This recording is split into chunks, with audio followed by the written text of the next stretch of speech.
Welcome to Europe and Globe, the podcast that explores today's world and changes the way we look at tomorrow's challenges.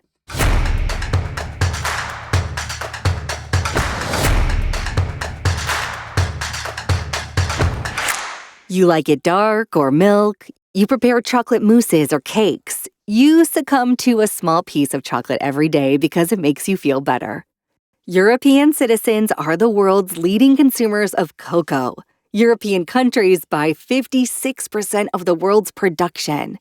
If we compare our consumption with that of other countries, the Germans eat 11 kilograms of chocolate a year, the French 3 kilograms, and the Indians and Chinese only 200 grams a year. Today, let's dive into a product we all love, cocoa, to see if your favorite chocolate treat is linked to deforestation in Africa. Hello, I'm Elodie Ritzenthaler. Hello, I'm Aisata Tiam-Leonov. And this is a Europe and Globe podcast.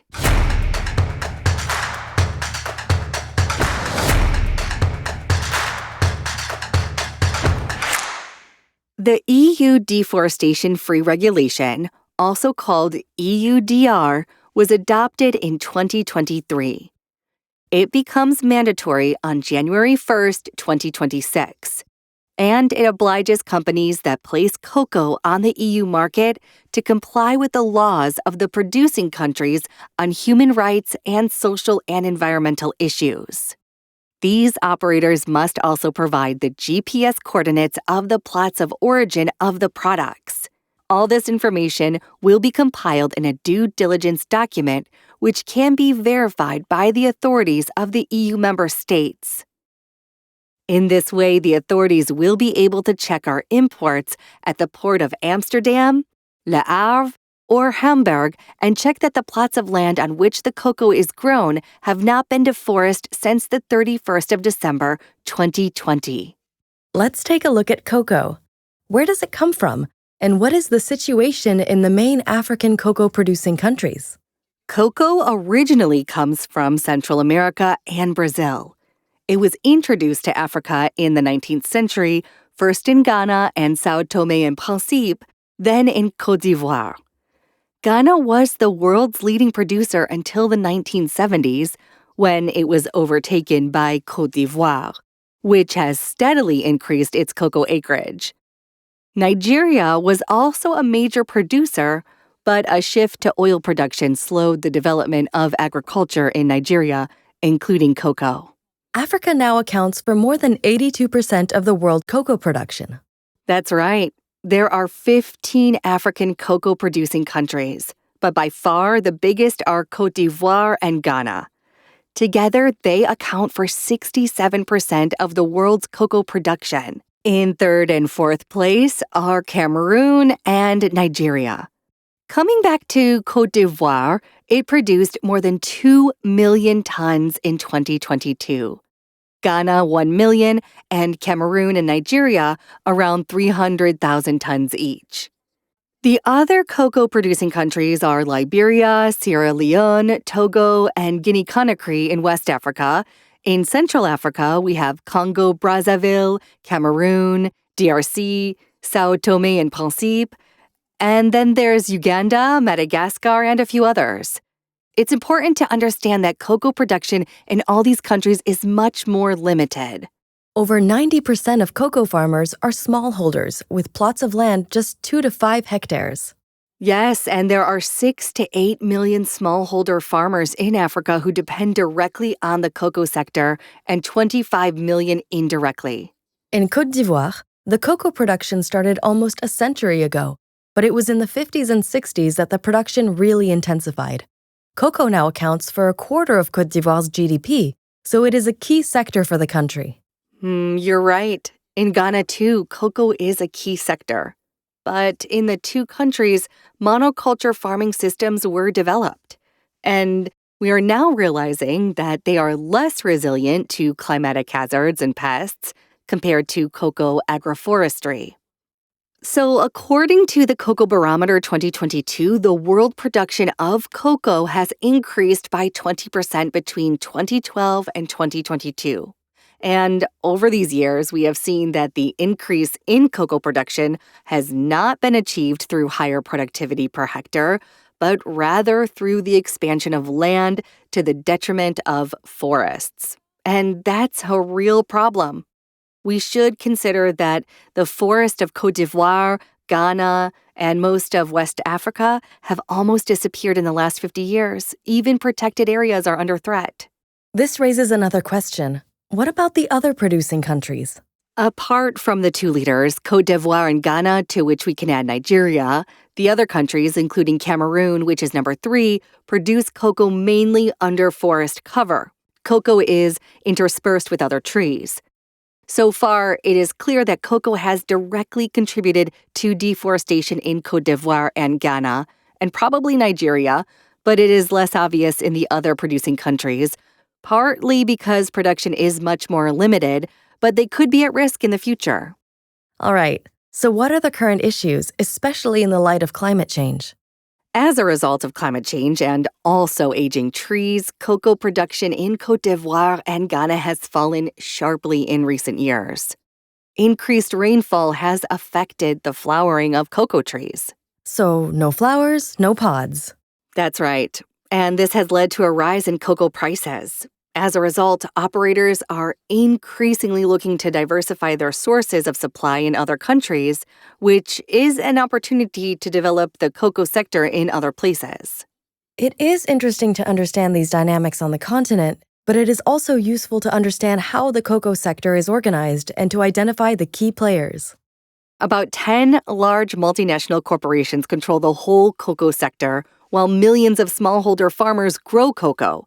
So the bargaining power of many farmers against the big players is not at the same level. And we can see that most operators didn't wake up in 2023 when the European Parliament adopted the EU deforestation-free regulation to implement good sustainability practices. In cocoa, we know that the reputational risk for companies is quite high. That's a major issue. Yes, and so the big companies pushed first by consumers, but also by NGOs, introduced codes of conduct and then certification schemes such as the Rainforest Alliance, Fair Trade, and Organic Certification. Already in 2020, more than half of the cocoa was certified, thereby meeting social or environmental indicators. Yes, and in 2024, these certification bodies have revised their indicators in order to cover all the EUDR criteria. And certified cocoa is already traceable, meaning that it is possible to have the GPS coordinates of the plots of origin of the cocoa pods. And we have seen that the major world operators, which are around 10, have set up their own traceability and sustainability systems for quite a few years. Also, many social businesses or NGOs work in the cocoa sector with groups of smallholder farmers and cooperatives. Yes, overall, these social businesses do not have many intermediaries. They work directly with the farmers. So they introduce good social and environmental practices, and their production is traceable. These actors should also be on the right track to comply with the EU deforestation-free regulation in 2026. This is also the case for organic cocoa stakeholders, for example, in Togo and Sao Tome and Principe. We should also mention that national traceability systems have been launched in Côte d'Ivoire under the direction of the Conseil Café Cacao, the Cocoa and Coffee Council, and in Ghana with the COCOBOD, Ghana Cocoa Board. These public traceability systems provide a mapping of producers and cocoa plots and allow governments to better know the cocoa sector and who produces what and where. In Cameroon, this national system, which is a public-private initiative, should also be finalized shortly. For other countries, though, complying with the EU deforestation-free regulation might be more challenging. Oh yes, it is the case for the DRC, the Congo-Brazzaville, Sierra Leone, Liberia, and Nigeria, firstly because of the governance of the sector, and then because of the number of stakeholders and intermediaries across the entire sector, from smallholder farmers to importers. Small businesses and cooperatives could also have some difficulties to comply with the EU deforestation-free regulation because they do not have enough resources. So it seems to be challenging. It is true that everywhere those who could have difficulty to be EUDR compliant will be SMEs, small African businesses, and some cooperatives that do not have great capacities. Those that are not connected to the main commercial networks or that depend on many intermediaries. That is precisely where a national public traceability system can really make a difference. But it cannot be implemented everywhere because it is very expensive. And because the EU deforestation-free regulation does not require it. It is up to the operators to provide these GPS coordinates of the parcels, the information on the producers, and their social and environmental practices. There are also cases of cocoa smuggling. For example, in countries where the industry is not very well organized or where there are few players, such as in Liberia, where there are around 40,000 cocoa producers, or in Congo-Brazzaville, where there are 20,000, or in countries with infrastructure problems, which, for example, do not have roads. Yes, cocoa from Congo-Brazza or the DRC, for example, is smuggled into Cameroon. Cocoa from Liberia or Guinea-Conakry leaves these countries for Côted'Ivoire, which has road infrastructure and organized operators and buyers. But there is also stolen Ivorian cocoa that is smuggled into Liberia or elsewhere because the prices there are more attractive. The prices set for cocoa farmers by the Conseil Café Cacao in Côte d'Ivoire or by Ghana's Cocoa Board are lower than those found in some other West African countries or in Cameroon. This is because the sector is liberalized in other countries and cocoa supply chains are still informal. And there is still a lot of trafficking between neighboring countries, but this will have some consequences for the traceability of cocoa. Beyond smuggling, there are many other challenges linked with the cocoa sector's compliance with the deforestation-free regulation. Yes, some are linked to the disappearance or degradation of forests, to plantations on illegally deforested land. Even in protected areas, we know that Côte d'Ivoire and Ghana are facing this situation. There are also a number of social issues, such as fair price to be paid to small farmers. But in Côte d'Ivoire and Ghana, we said it before, farm gate cocoa prices are set up by the government. Yes, and although prices have risen recently, overall they remain low, and there is still a lot of poverty among cocoa farmers. That's why they also try to set up or to sell their production in neighboring countries, which have liberalized sectors and where prices are higher. Another major issue in the cocoa sector, one that gets a lot of attention, is child labor, which remains a serious concern in many places. Absolutely. Efforts have been made in particular with the EU Sustainable Cocoa Initiative, which was launched in 2020. It has brought together many economic players. They have decided to set up child labor monitoring systems and to develop local schools, but unfortunately, the issue of child labor is still prevalent in the cocoa sector in many African countries. And we also see that the issue of land conflicts remains a major problem in Liberia, for example. Liberia is the last country in West Africa with intact primary forest. 70% of West Africa's primary forest is in Liberia. There is a recent massive arrival of Ivorians and Burkinabe who are clearing forests to develop cocoa production in Liberia, and it could quickly lead to major conflicts between communities. The risk of farmers from Côte d'Ivoire, Burkina Faso, and Ghana migrating to other countries in West and Central Africa is problematic, not only because of potential land conflicts, but also in terms of deforestation. Yes, what is true in Liberia is now emerging in Congo-Brazzaville, but probably also in Guinea, Sierra Leone, Cameroon, and other places where they can settle.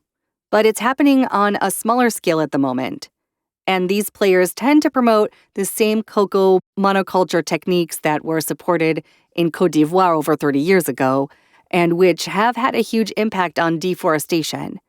So there is a great risk that the cocoa sector will continue to have an impact on tropical forests on the African continent.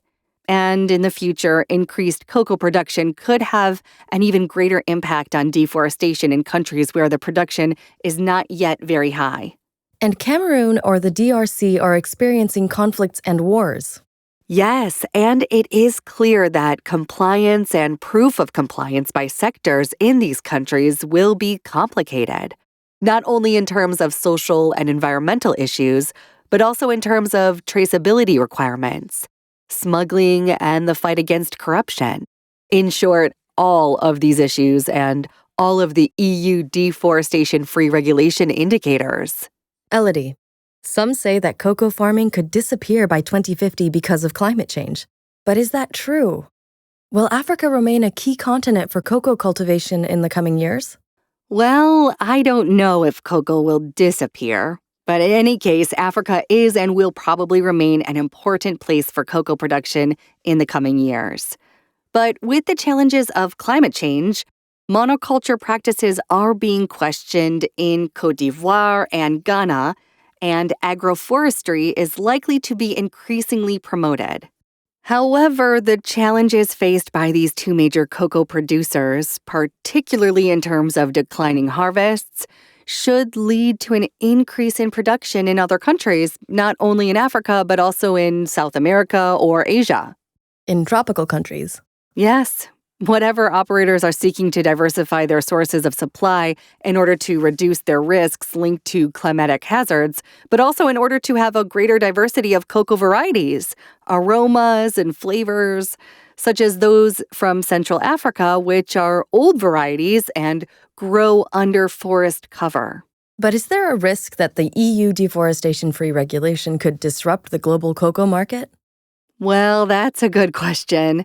In fact, there were fears that cocoa industry players would not be in line with the regulation's obligations and that they would seek less restrictive markets than the European market.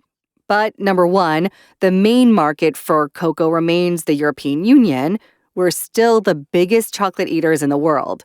And two, the main operators were already well advanced on the issues of sustainability, social and environmental commitments before the adoption of the EUDR. That said, there is no doubt that cocoa consumption will keep growing in Asia because consumers are also developing quite a taste for chocolate. Yes, that's true. Could the EU deforestation-free regulation have negative consequences for cocoa farmers, especially smallholders? First, we need to understand that even though the EU buys 56% of the world's cocoa, there are obviously markets for cocoa that is not sustainable or traceable. And some buyers and countries are less demanding than the EU. But there should be no short-term shift in cocoa markets. This is also because the biggest players in the sector are multinational corporations that are already committed to sustainable practices and cocoa that does not contribute to deforestation. Even if there is still some way to go, good practices are being implemented, at least when they sell their cocoa to European countries. It's important to understand that with the EU deforestation-free regulation, we want to force key buyers to behave properly and to check their supply chain. And this is how we expect to include small producers. And so, rather than being a risk for small cocoa farmers, the EUDR could be an opportunity to promote best practices in producing countries, particularly in those countries that still have significant forest cover, meaning the countries of the Congo Basin. But some countries and operators will be better prepared than others, and it is likely that some cocoa farmers, intermediaries, or small operators could end up at a disadvantage. Yes, however, the EU deforestation-free regulation is also an opportunity to better structure the sectors and professionalize the stakeholders throughout the chain of custody. And it is also an opportunity to accelerate the development of good agricultural practices to preserve the forests, but also, among other things, to improve the social conditions of cocoa farmers. So is our favorite chocolate bar actually contributing to deforestation in Africa? It has certainly contributed to deforestation in Africa for many years. And if it is too late for Côte d'Ivoire and Ghana, which have lost large parts of their forest to cocoa, we see that these two countries are now investing in reforestation programs. They tend to replant forests. The risks are still high in many other African countries. One of them is clearly Liberia, but other countries in West and Central Africa may become increasingly concerned in the future. But this is obviously what the European countries want to avoid with this regulation. This is a warning conclusion to this episode on cocoa. Thank you, Elodie. Thank you, Aisata. In the next episode, we will explore the coffee sector. Thanks so much for listening. See you soon. Bye-bye.